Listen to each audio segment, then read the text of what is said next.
instruksi pembacaan dari Yud-He-Vav-He itu. Ya, apa itu? Instruksi pembacaannya adalah Yud-He-Vav-He dibaca dengan Adonai. Adonai. Tapi ya ada kelompok-kelompok Kristen yang merasa betul, yang merasa paling betul membaca Yud-He-Vav-He itu dengan Yahweh. Dan menyalahkan orang yang tidak menggunakan nama Yahweh. Nah, orang-orang yang menggunakan nama Yahweh ini kemudian memiliki satu konsekuensi logis. Karena menyebut Yud-He-Vav-He dengan Yahweh, maka dia menyebut nama Yeshua ini dengan Yahshua. Nama Yehoshua dengan Yahshua. Kenapa begini? Karena itu konsekuensi logis dari penggunaan mereka terhadap kata Yahweh untuk menyebut Yud-He-Vav-He. Paham di sini? Nah, ini jadi konsekuensi logis. Nah, sehingga kemudian mereka mulai menyalahkan juga. Bukan Yeshua, tapi Yahshua. Bukan Yehoshua, tapi Yahshua. Betul apa salah? Nah, ada juga dalam bahasa Inggris menuliskan terjemahan dengan menggunakan kata Yahshua. Anda bisa lihat di terjemahan Hebraic Roots Bible. Kalau dia menamakan dirinya Hebraic Roots Bible, apakah ini benar-benar Hebraic Roots? Karena dia membaca Yahshua, Yehoshua, Yeshua, ya, atau dalam naskah Aramaik abad kedua itu nulis Yashu. Nah, jemaat Yahweh menyebutkan dengan Yahshua. Bisakah dibaca demikian? Mereka biasanya kalau sudah begini-begini itu menyalahkan bentuk-bentuk nikut yang dibubuhkan. Mereka selalu berargumentasi bahwa nikut itu baru dibubuhkan pada abad 10 oleh para Masoret. Ya oke, tapi mereka membuang nikut pada kata-kata tertentu, tapi pada kata-kata lainnya nikut itu masih digunakan. Nah, apakah Yahshua, the real name of Jesus? Nah, ini katanya, kata Profesor Eli, itu sebenarnya tidak ada evidence yang dapat menguatkan, ya, bukti sejarah yang dapat menguatkan penyebutan nama Yahshua. Dan itu bukan bentuk dari penamaan orang Ibrani. Nah, biasanya para pengguna nama Yahweh ini kan suka nakut-nakutin. Kamu kalau nggak manggil nama Yahweh nanti bahkan diancam untuk tidak masuk surga. Nah, ini kan jadi doktrin sempalan tambah-tambahan yang baru ya. Nah, masa gara-gara salah nama terus keselamatannya batal gitu. Yang batalin siapa gitu kan? Nah, apakah yang Anda percaya itu betul? Tidak benar, belum tentu benar. Nah, mereka berpendapat bahwa kata Yahshua ini adalah berasal dari kata Yahweh dan kemudian Shua. Nah, apa itu Shua artinya? Dasar. Apakah Shua itu adalah dari kata Yasha? Ternyata Shua itu adalah bapak dari istri pertamanya Yehuda. Apa artinya Shua? Apakah Yahshua yang mereka mengatakan Yahweh dan Shua ini apakah memiliki makna yang sama dengan Yeshua? Adonai menyelamatkan. Apa artinya Shua? Apakah berhubungan dengan Yasha seperti nama Yesus? Nah, ternyata Tidak. nama Shua ini adalah artinya kekayaan. Nah, dia adalah mertuanya dari Yehuda. Dan Yesus Kristus tidak lahir dari rumpun ini. Tidak lahir dari rumpunnya Shua, tetapi dari rumpunnya siapa? Tamar. Tamar, yes, ya. Karena putri dari Shua ini kemudian meninggal. Berarti nama Yahshua itu bukan Yahweh plus Shua, no. Tapi Yehoshua. Nah, kenapa jadi Yeshua? Karena Yeshua adalah konstruk dari Yehoshua.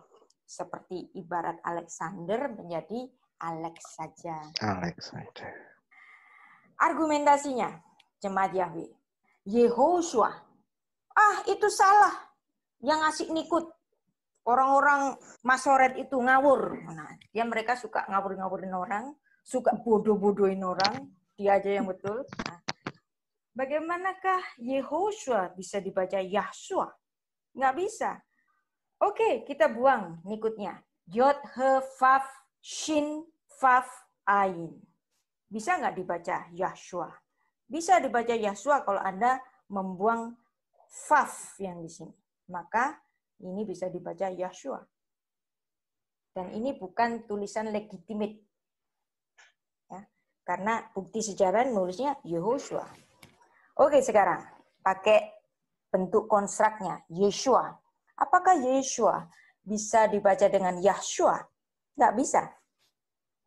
Karena Anda harus menambahkan huruf He pada aksara Yod, Shin, Vav, Ain. Maka aksara ini, walaupun tanpa nikut, tetap nggak bisa dibaca Yahshua. Aksara ini, walaupun tanpa nikut, tetap nggak bisa dibaca Yahshua. Kenapa mereka mengucapkan Yahshua? Nah, itu konsekuensi logis dari doktrin mereka yang menggunakan nama bukan kebenaran, tapi doktrin mereka sendiri. Saya tidak melarang orang menyebutkan itu, silakan. Tetapi apa yang mereka yakini sebagai kebenaran itu tidak ada bukti sejarahnya. Kepercayaan kita adalah kepercayaan yang dikonfirmasi dengan bukti sejarah. Kalau Anda memilih satu kepercayaan tanpa bukti sejarah, itu pilihan. Tetapi kalau Anda masuk ke kelas ini, kita kembali pada satu kepercayaan yang betul mengenai Tuhan kita Yesus Kristus yang didukung oleh bukti-bukti sejarah. Ada amin di sini. Ya. Amin. Nah, kenapa kok saya tidak menyarankan, walaupun saya tidak menyalahkan, tapi saya tidak menyarankan Anda mengucapkan nama Yahweh atau Yahshua. Karena kalau Anda menyebutkan Yahweh atau Yahshua, nah A di depan itu memberikan nafas perfect tense, memberikan nafas past tense. Sedangkan Tuhan kita itu adalah Tuhan yang hidup. Nah, kalau namanya past tense berarti apa dia? Almarhum. Almarhum. Itulah sebabnya dalam Alkitab nama-nama yang menggunakan verba itu selalu diawali dengan Y, ya, kecuali Yaakov karena dia mengandung ayin maka A boleh. Tetapi kalau kasus-kasus normal yang lain seperti Yehoshua, ya pakai Yehoshua bukan Yahoshua. Yeheshel. Bukan Yeheshel tapi Yeheshel. Yehoshafat. Bukan Yehoshafat. Yehoahaz. Bukan Yehoahaz. Ya. Karena nama orang Ibrani itu adalah nama yang berasal dari verba, kata kerja, dan kata kerjanya itu lazimnya ditulis dalam imperfect tense. Tuhan kita adalah Tuhan yang hidup. Tuhan kita Allahnya orang hidup. Maka namanya selayaknya imperfect tense, bukan perfect tense yang past tense. Ya. Contoh yang lain, namanya Yohanes, Yehohanan. Adonai yang berkenan. Tuhan yang memberikan kasih karunia. Yehuda, yang dimana Yesus dilahirkan pada rumpun ini. Yerusalem, dari kata Yarah dan Shalom. Yara. Ada yang tahu artinya Yara? Yerusalem. Dua kata. Yerusalem. Berasal dari dua kata. Yara dan Shalom. Mengajar ya, Bu. Mengajar, ya. Jadi kota yang mengajar tentang kedamaian. Karena di situ nanti Shar Shalom. Shar Shalom, Raja Damai itu mengucapkan Shalom di Yerusalem. Siapa Raja Damai? Yesus Kristus. Kapan dia mengucapkan kata Shalom di Yerusalem? Ketika dia mau mati. Tetelestai. Tetelestai. Tetelestai itu dalam bahasa Ibrani Nislam, dari kata Shalom. Jadi Yesus mengucapkan, Yesus sang Raja Damai, Yesus Shar Shalom, mengucapkan kata Shalom Nislam di Yerusalem. Ya, itu nanti ada intertextuality study yang lain. Jadi Anda sudah paham apa itu intertextuality study? Hubungan antara ayat dengan ayat lainnya, perjanjian lama, perjanjian baru, dinilai dari sores akar kata Ibrani. Ya, oke, ada pertanyaan, silakan. Lanjut ya. Yesus Kristus itu tidak lahir dari rumpun Yeshua, tapi dia lahir dari Tamar. Dan ini dijelaskan secara sejarah, naskah sejarah pada Matius 1 ayat 3 ada nama Tamar di sini. Jadi Yesus Kristus tidak lahir dari rumpun Yeshua, maka namanya tidak mengandung Shua. Bukan Yahweh dan Shua, no. Kenapa kok Yehoshua? Nah, mereka juga mempersoalkan nama yang diterjemahkan. Kan nggak lucu, seorang Indonesia dengan nama Darmawan, kemudian ke Amerika, namanya diterjemahkan dengan generous. Mereka mengajukan pikiran logisnya seperti ini. Maka pada zaman dahulu, nama itu nggak boleh diterjemahkan, nama Tuhan nggak boleh diterjemahkan. Karena orang Indonesia sendiri kalau ke luar negeri namanya juga nggak diterjemahkan. Darmawan jadi generous, kan nggak begitu. Nah, ini ya yang saya mau bilang ke Anda semua bahwa jangan menilai logika Anda hari ini untuk diterapkan pada logika atau apa yang terjadi pada zaman Yesus Kristus 2000 tahun yang lalu. Jangan kacamata Anda hari ini Anda terapkan pada zaman Tuhan Yesus. Tidak. Ya, pada zaman Tuhan Yesus, nama orang itu diterjemahkan. Buktinya, misalnya dalam Yohanes 21 ayat 15. Sesudah sarapan, Yesus berkata kepada Simon Petrus, Simon, anak Yohanes, apakah engkau mengasihi aku lebih dari mereka? Dalam naskah bahasa asli, Rasul Yohanes menulis Shimon itu dari bahasa Ibrani Shimeon. Kemudian menulis nama Petrus. Ya. Kenapa kok dia menuliskan nama Petrus? Kenapa bukan Kefa? Karena dia menulis ini dalam bahasa Yunani. Berarti dia menerjemahkan nama Kefa itu dengan Petrus. Berarti ada terjemahan di sini. Nama Yesus, Yeshua, ditulis dengan Yesus. Ditransliterasikan. Tidak apa-apa masa itu. Kita lihat naskah Ibrania, Yeshua. Naskah Aramaik abad kedua, ini masih dekat dengan Yesus. Nulisnya apa? Yashu. Mana Aramaik saya? Ai. Ya. Nulis Yashu. Di Aramaik.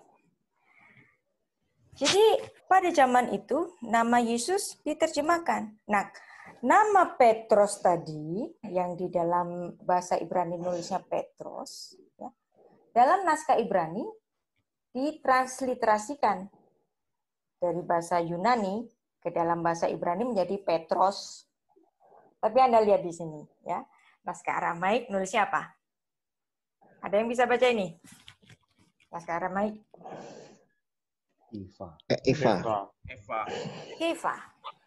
Ya. Berarti nama Petrus diterjemahkan atau tidak? Diterjemahkan. Ya. Naskah Aramaik abad kedua Masehi. Ya. Jadi jangan menilai logika masa kini, logika kita yang sempit hari ini, diterapkan pada zamannya Yesus Kristus. Nggak bisa. Kalau mau eksegesis, kita harus menarik keluar. Tapi bukan menaruh ide kita ke dalam Alkitab kita. Jadi tidak apa-apa menerjemahkan suatu nama. Ya. LAI kan digoblok-goblokin terus sama jemaat Yahweh. Karena menerjemahkan Yudhevave dengan Tuhan. Atau dalam kasus tertentu, Yehovi diterjemahkan dengan Allah huruf besar semua. Itu kan digoblok-goblokin terus sama mereka. Ya. Mereka memasukkan logika mereka sendiri bahwa nama tidak boleh diterjemahkan, tetapi naskah kuno, naskah abad pertama maupun abad kedua menuliskan betul-betul bahwa nama Petrus ini, nama Kefas itu diterjemahkan. No problem. Tidak ada yang dipermasalahkan. Ada pertanyaan, silakan.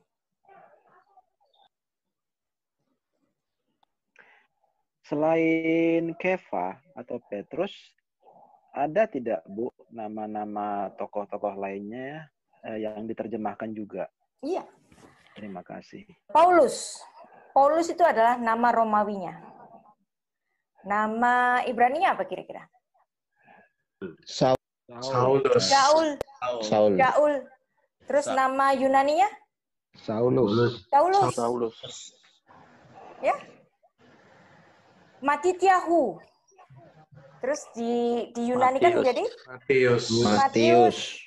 Ya, Matius. Terus namanya sendiri Lewi. Ya. No problem. Siapa lagi? Contohnya lagi. Yohanes. Bahasa Ibrani apa? Yohanan. Iya. Terus satu lagi yang terkenal. Siapa lagi? Tabita. Yang terkenal. Saya yang terkenal pasti dia ini yang fenomenal. Simon. Yudas. Yudas.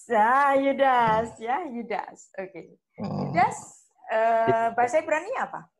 Yehuda. Yehuda. Nama Yudas itu Yehuda. Ya. Kemudian ditransliterasikan ke dalam bahasa Yunani menjadi Yudas. Kenapa bukan Yuda? Karena Ibrani. Karena untuk maskulin. Ya, maka Yudas. Seperti Yeshua menjadi Yesus dikasih S karena maskulin. Petra, Petros karena maskulin. Kefa menjadi Kefas karena maskulin.